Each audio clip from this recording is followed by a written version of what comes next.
consensus that unemployment is going to hit 7% sooner than the bank thinks. What's your call? When do you think it's going to get there?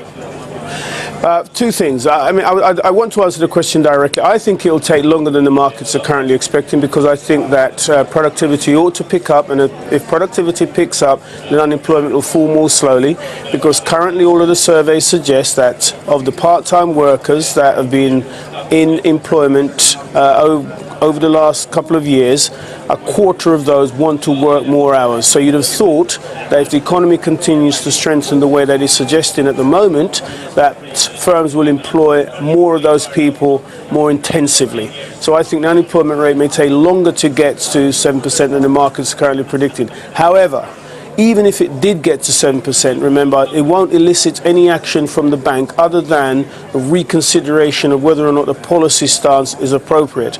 I think, by the way, that 7% is too high a level.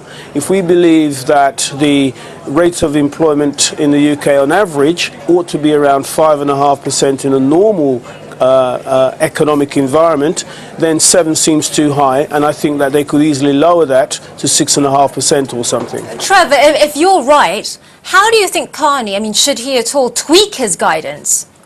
I think that if they approach 7% too quickly, I think they'll move the goalposts and they will lower the unemployment rate. There are already discussions about doing something similar in the US, for example.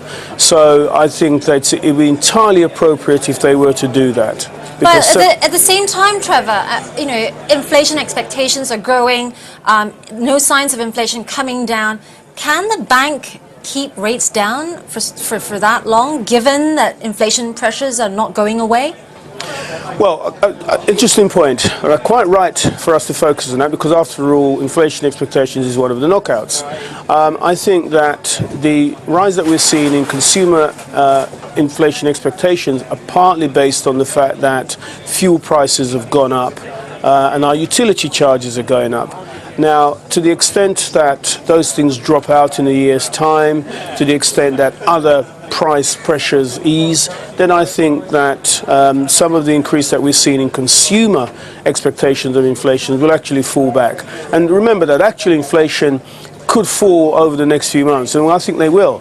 For example, if you look at oil prices and the path of food prices over the past year, all of those suggest that we should begin to see some decline in the annual rate of inflation in the UK from CPI, for example, as soon as next week. Could be down to 2.4%. So I think that the bank will be comfortable so long as actually inflation is trending towards the 2%.